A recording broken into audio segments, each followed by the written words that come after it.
Hola y bienvenidos a la primera serie sobre el Evangelio según San Mateo. Y quiero comenzar esta serie particularmente hablando sobre el Sermón del Monte.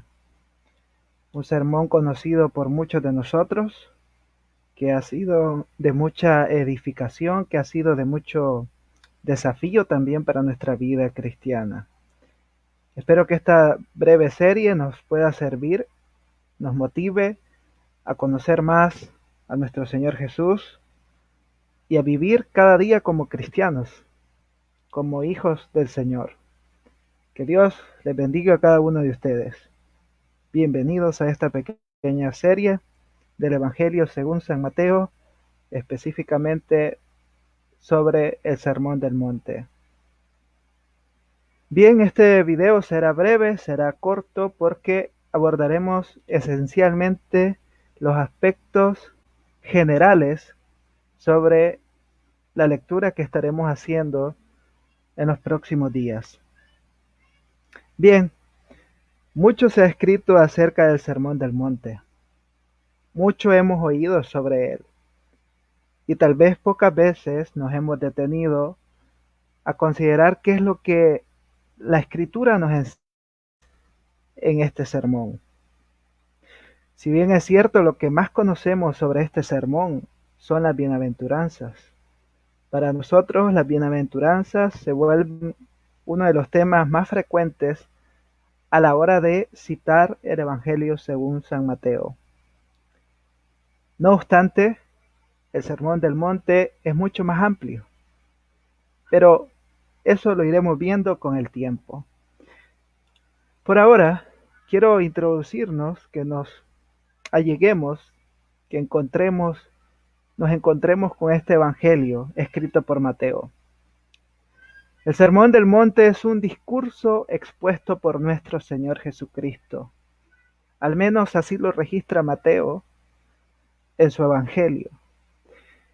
Y muy interesantemente en este discurso, que cabe mencionar que los rabinos judíos, los maestros de la ley, muy a menudo daban discursos a sus discípulos.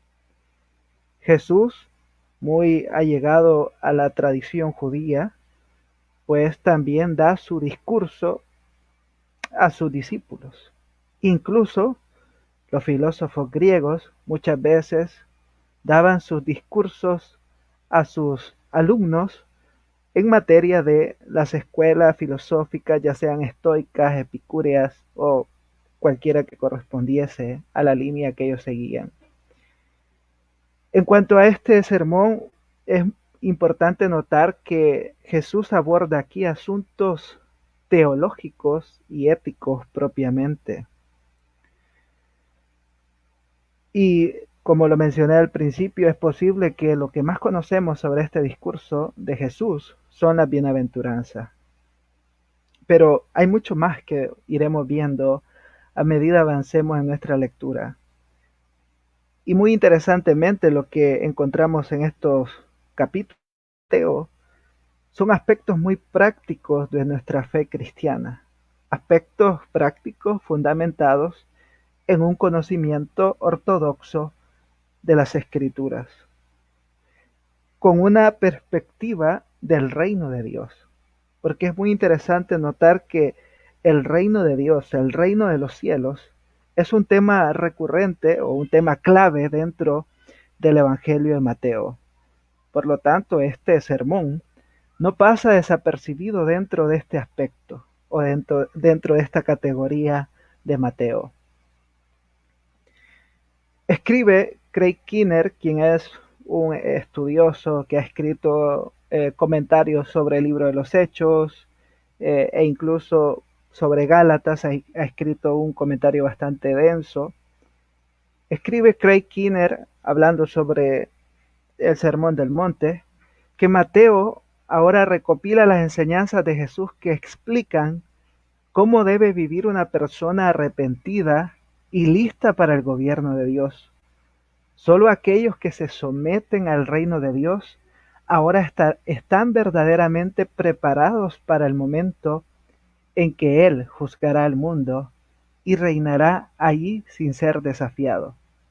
Este sermón, escribe Kinner, proporciona ejemplos de la ética abnegada del reino, que sus ciudadanos deben aprender a ejemplificar incluso en el mundo actual, antes de que el resto del mundo reconozca ese reino. Por lo tanto, Kinner nos apunta lo más básico de este sermón, el cual es la practicidad de nuestra fe cristiana. Un asunto que en nuestra época es muy pasado por alto. Si ustedes se dan cuenta, pareciera que ser cristiano únicamente es afirmar las doctrinas correctas sin importar la calidad de vida que llevamos delante del Señor.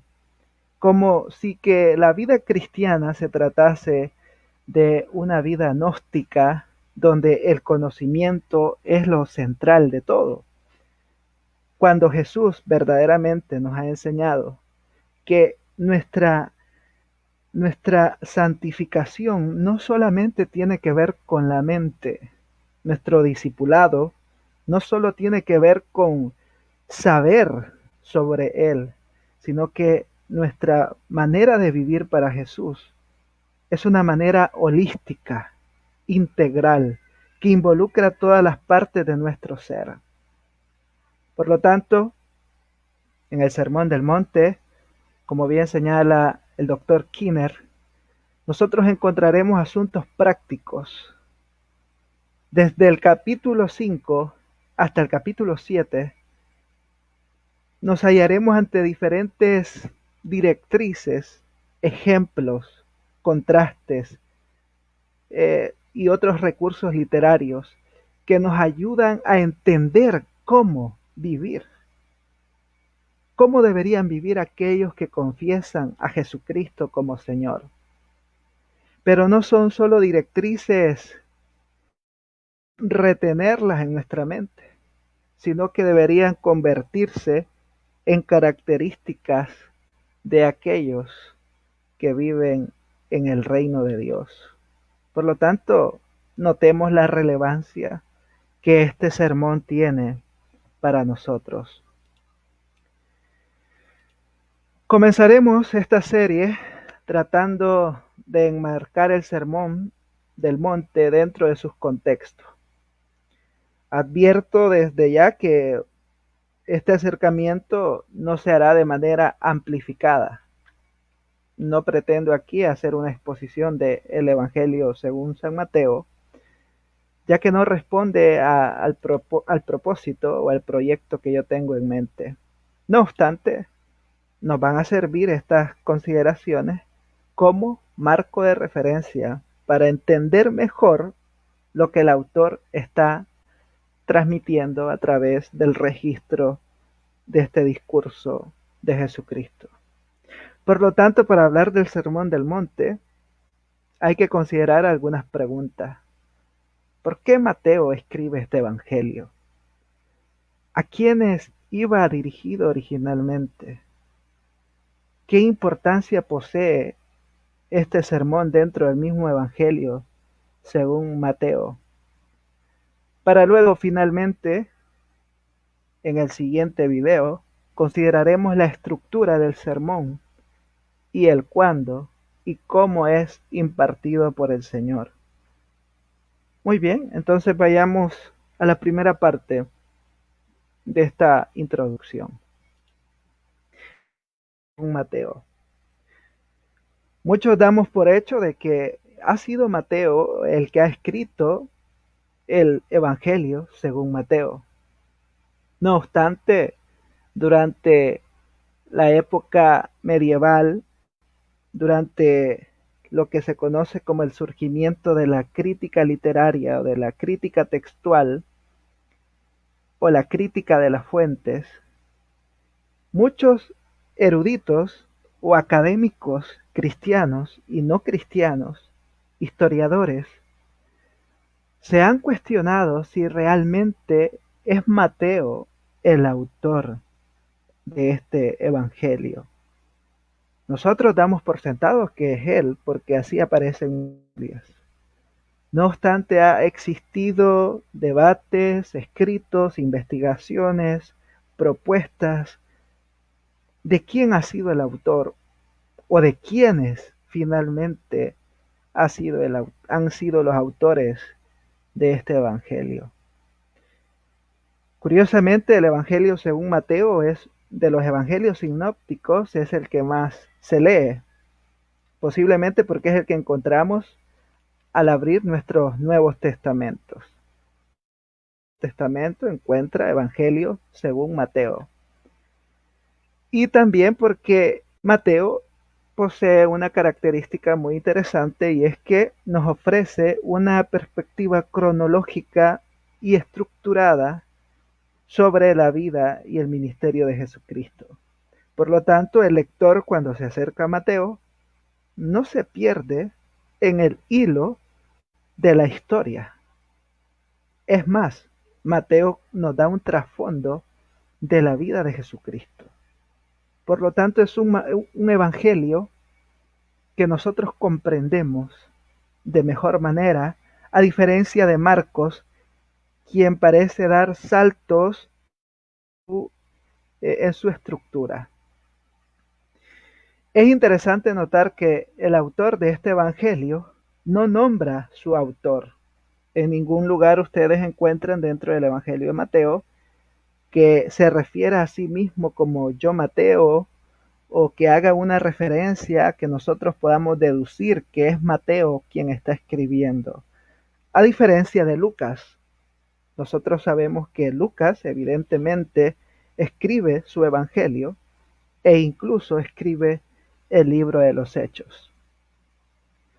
No obstante, el testimonio de la iglesia primitiva es que fue el apóstol Mateo quien lo escribió, y así fue registrado en los Nuevos Testamentos griegos Kata Mataion, es decir, según Mateo.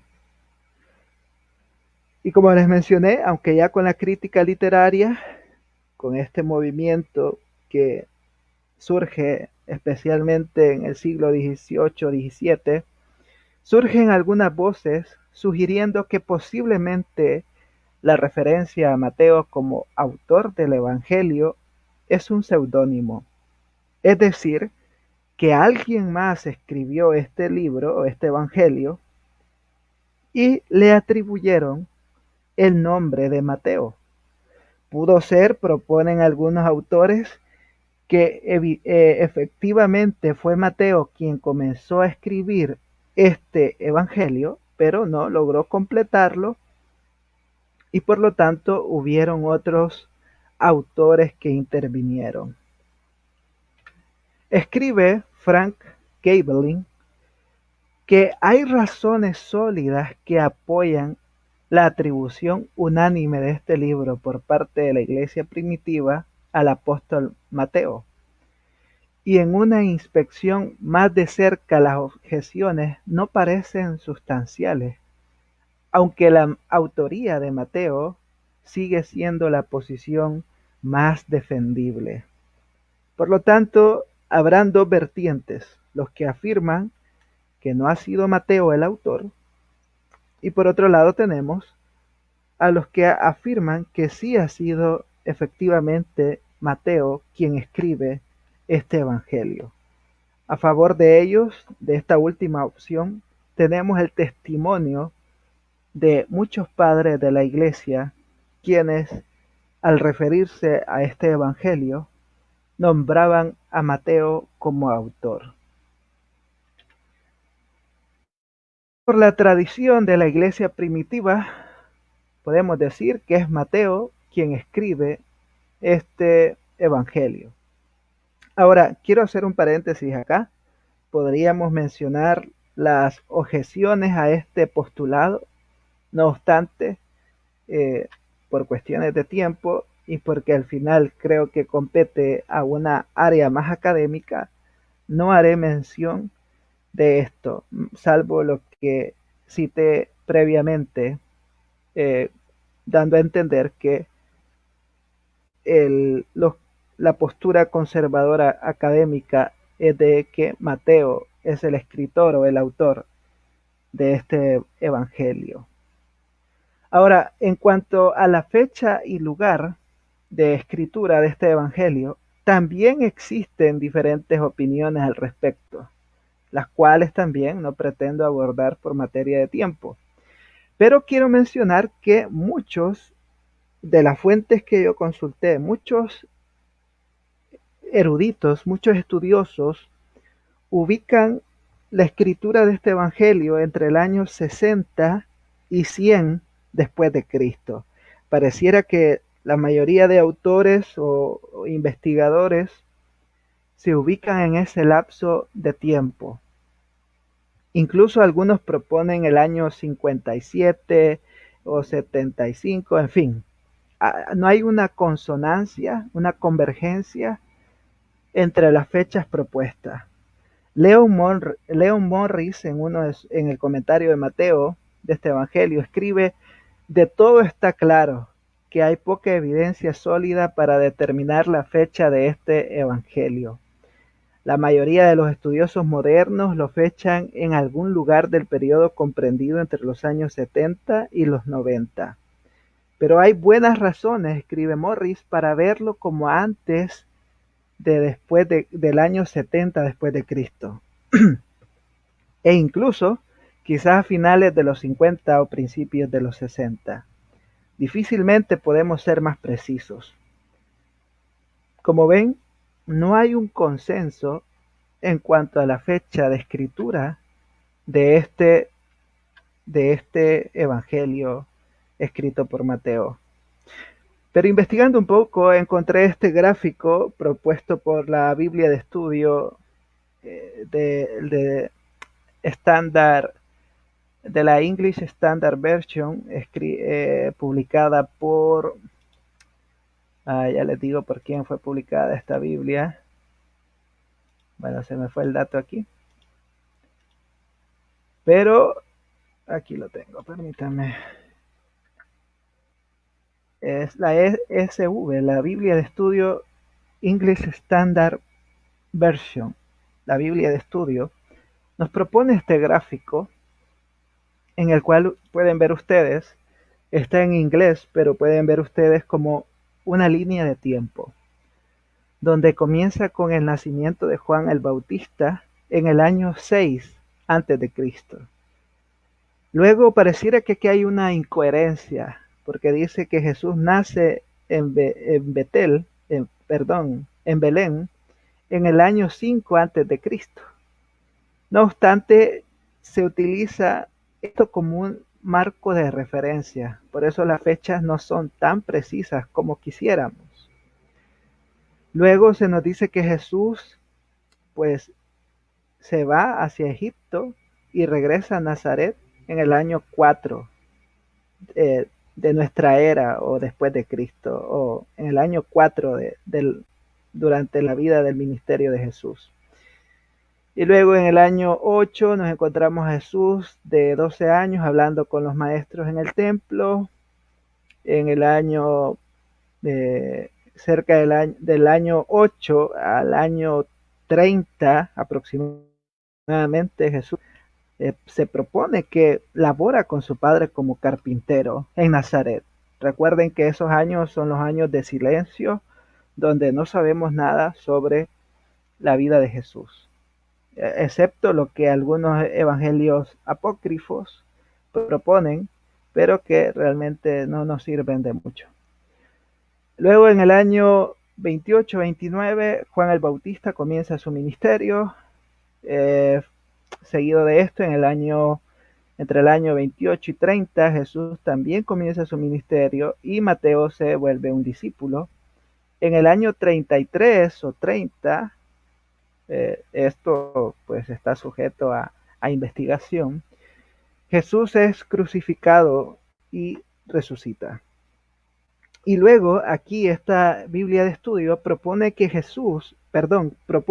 el Evangelio según San Mateo es escrito entre el año 55 y 65 después de Cristo. Muy similar a lo que Leon Morris propone también, que puede ser entre el año 50 y 65. Finalmente, la iglesia de Jerusalén pues tiene que huir hacia Grecia y en el año 70, esto lo tenemos muy seguro, este dato sí es muy seguro, que es la destrucción del templo de Jerusalén. Entonces, como pueden ver, no hay una fecha exacta, una fecha totalmente exacta de cuándo fue escrito el Evangelio según Mateo. No obstante, podríamos decir que fue escrito entre el año 60 y 100 después de Cristo. Esto queda a criterio del investigador. Ahora, los destinatarios. Se ha afirmado históricamente que los destinatarios son judíos. Esto escribe Blomberg en su comentario de Mateo, que las sugerencias para el Evangelio de Mateo generalmente han involucrado diseños apologéticos para tratar de convencer a los judíos no cristianos de la verdad del Evangelio. También se habla de propósitos catequéticos, es decir, de enseñanza para los nuevos en las comunidades cristianas, y también como un estímulo al testimonio de la Iglesia en un mundo hostil, y profundizar la fe cristiana proporcionando más detalles, sobre las palabras y obras de Jesús. Todas estas propuestas tienen sentido y pueden formar parte de la intención del autor. Pero a la luz de su estructura y énfasis teológico, quizás el lugar de honor se atribuya al primero de estos propósitos, es la apologética en interacción con los judíos. En pocas palabras, Blomberg y todos, por no decir, por casi que puedo decir el 100%, pero la gran mayoría de estudiosos reconocen que el Evangelio, según Mateo, va dirigido a una audiencia judía, principalmente, para mostrar que Jesús, el Mesías, es el cumplimiento de todas las eh, promesas que encontramos en el antiguo pacto. Y eso es muy interesante tenerlo en mente. Pero claro, esto no se quita, no deja a un lado de que este escrito haya sido leído dentro de comunidades mixtas, es decir, judíos y gentiles, o propiamente gentiles. Pero originalmente el autor tenía en mente a estos destinatarios judíos, no cristianos. Ahora, finalmente, y que viene a ser el resumen de, de todo el Evangelio, si pudiésemos decirlo, ¿cuál es el tema central del Evangelio según Mateo? Es proporcionar un testimonio convincente de que Jesús es el Mesías tan esperado, que trajo el reino de Dios a la tierra y es el cumplimiento profetizado de la promesa de Dios de verdadera paz y liberación para judíos y gentiles. En pocas palabras, Mateo está diciendo a sus lectores, este que ustedes crucificaron, este que resucitó al tercer día, es el Mesías que hemos esperado. Este es del cual hablaban los profetas, del cual hablaba David su siervo. Este es el que viene según el linaje de David. Entonces Mateo por eso hace mucho eco, muchas alusiones al Antiguo Testamento. Bien, teniendo todo esto en mente, podemos decir que el Sermón del Monte nos muestra cómo deben vivir aquellos que han reconocido a Jesús como el Rey, como el profeta, como el sacerdote, como el enviado de Dios y como el único Salvador del mundo. ¿Cómo hemos de vivir? Mateo nos da algunos casos prácticos dentro de este discurso que Jesús expone a sus discípulos. ¿Qué es lo que nos enseña? Lo iremos viendo en los próximos videos, si Dios así lo permite. Este es un tema muy interesante que nos invita a la práctica, que nos invita a ser como Jesús. En una época, en un tiempo, mis hermanos, que tal vez ustedes lo saben mejor que yo, es un tiempo donde ser cristiano es una cosa muy vaga, muy superficial. Y si nos preguntaran cómo ha de vivir un cristiano, en este sermón podríamos encontrar muchas respuestas, muchas, eh, muchos argumentos, pero más que argumentos y respuestas, formas de cómo vivir. Si somos cristianos, no solo somos llamados a confesar a Jesús con nuestros labios y a decir que sabemos la doctrina correcta, sino en vivir como Jesús, como el Mesías. Juan en su primera carta dice que el que dice que permanece en él debe andar como él anduvo. Claro, en nuestro tiempo esto ya no es visto con buenos ojos, sino que es visto como religiosidad. Pero que el Señor nos ayude a entender nuestro llamado en Cristo Jesús. Gracias por participar de esta primera lectura. Si Dios quiere, nos veremos próximamente para hablar, para seguir considerando el Sermón del Monte. Gracias a todos por haberse conectado. Saludos. Dios les bendiga.